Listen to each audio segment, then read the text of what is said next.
শুভ সকাল আমার প্রিয় বন্ধুরা, আশা করছি তোমরা যে যেখানেই আছো সকলেই ভালো আছো, সুস্থ আছো। আমিও আমার পরিবারের সকলকে নিয়ে খুব ভালো আছি। আজ কার্তিক পূজা, আমাদের বাড়িতে এবার কার্তিক পূজা করব। আমার সকল প্রিয় বন্ধুদের কার্তিক পূজার অনেক অনেক শুভেচ্ছা আর অনেক অনেক ভালোবাসা জানিয়ে আজকের ব্লগটি শুরু করছি। হ্যাঁ বন্ধুরা, আমার এই ভিডিওটি প্রথম থেকে শেষ পর্যন্ত দেখার অনুরোধ রইল তোমাদের কাছে। আশা করছি তোমাদের খুবই ভালো লাগবে।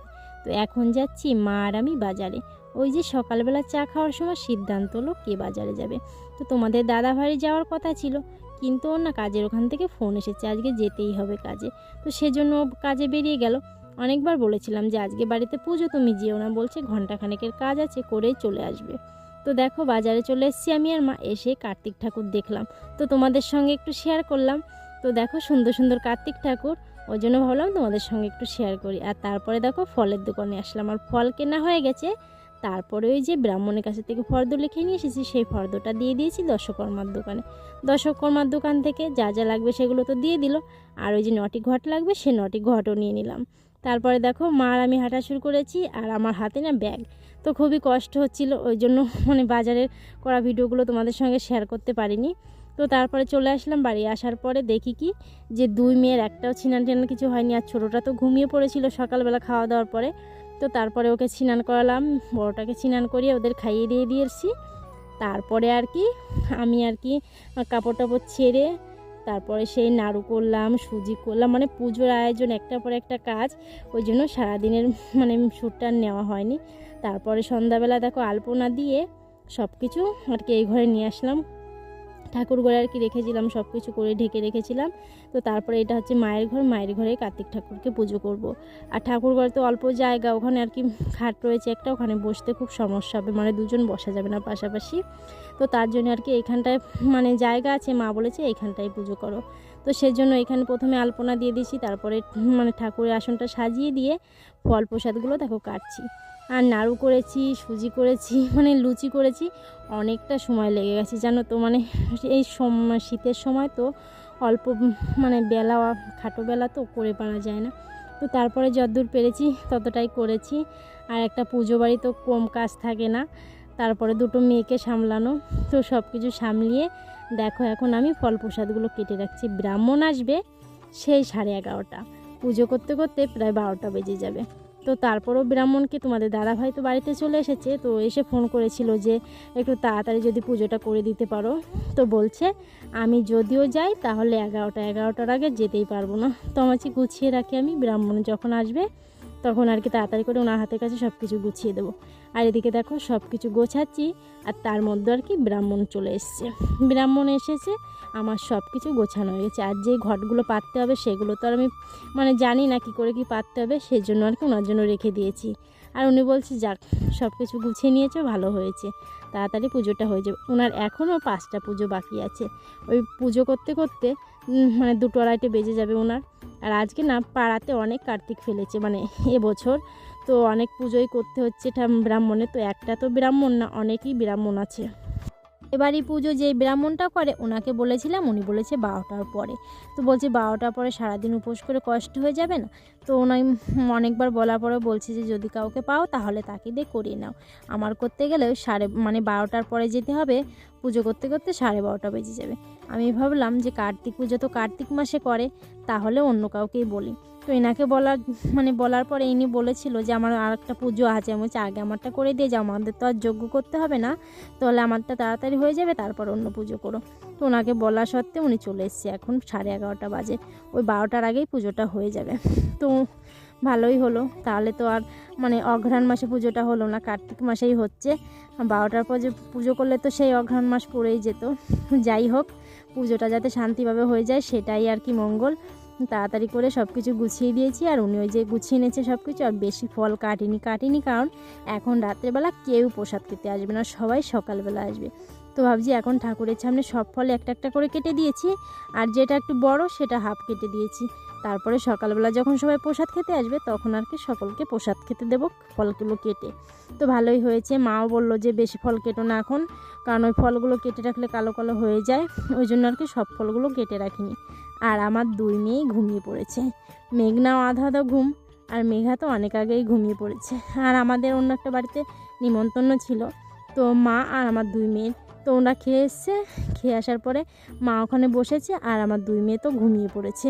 মেঘনা এখনও পুরো ঘুমায়নি, ডাক দিলে হয়তো উঠবে, কিন্তু কম্বলের তলায় ঢুকেছে। ওর শীত করছে খুব, আর ঠান্ডাও একটু পড়েছে জানো তো। আর আমি একটু দৌড়াদৌড়ি করছি, তার জন্য হয়তো আমার শীত করছে না।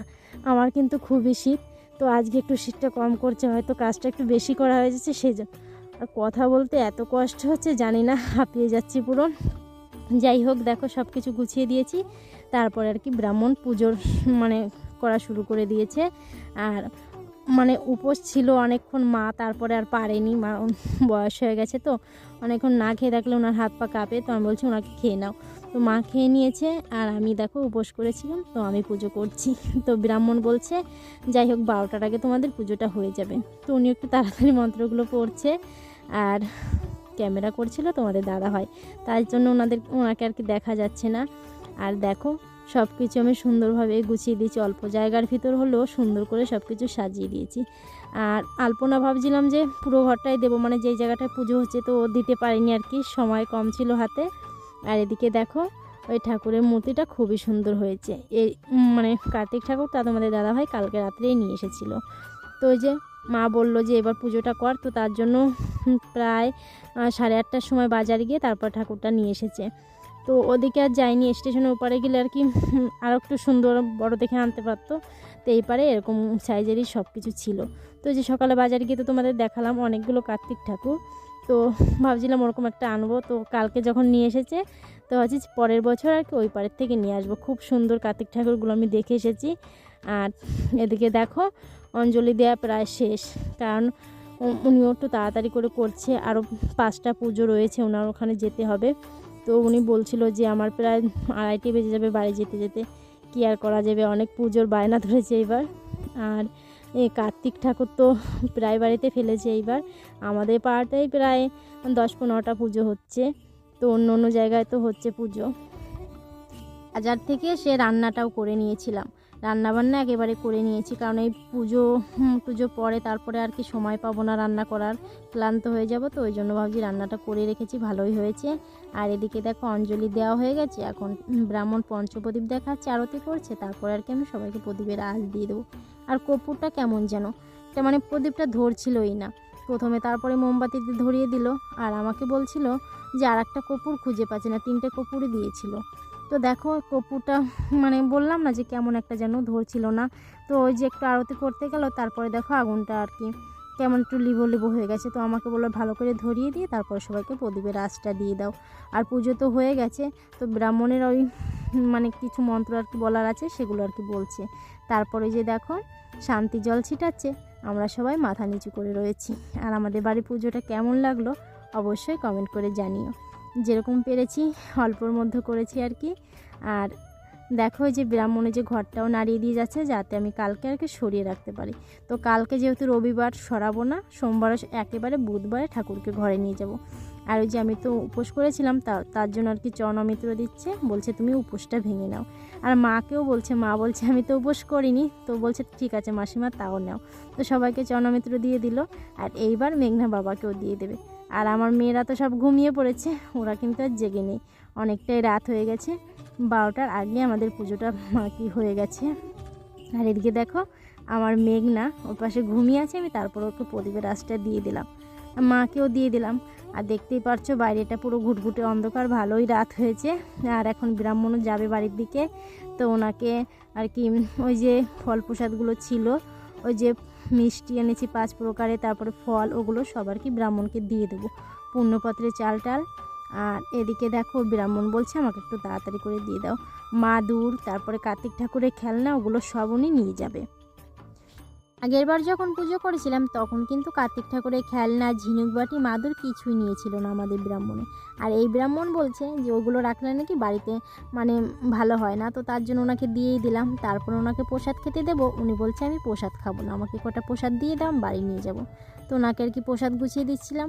তো তারপরে তো সেই প্রসাদ দেওয়ার পরে ওই যে ঠাকুরের সামনে যেই নৈবেদ্যগুলো ছিল ওইগুলোতে তো ফুল বেলপাতা পড়েছে, তুলসী পাতা, ওগুলো সব পরিষ্কার করে রেখে দেবো, সকালে যখন সবাই আসবে তারপরে সবাইকে প্রসাদ খেতে দেবো। এখন আর কিছু মাখাবো না, চাল কলা টলা সব ফ্রিজে রেখে দেবো। সকাল সকাল ঘুম থেকে উঠে তারপরে সবাইকে আর কি প্রসাদ দিয়ে দেবো। আর সকালবেলায় সবাই প্রসাদ খেতে আসবে। সবাই তো জানে যে আমাদের বাড়িতে পুজো হয়েছে, সবাইকে নিমন্ত্রণ করা হয়েছে।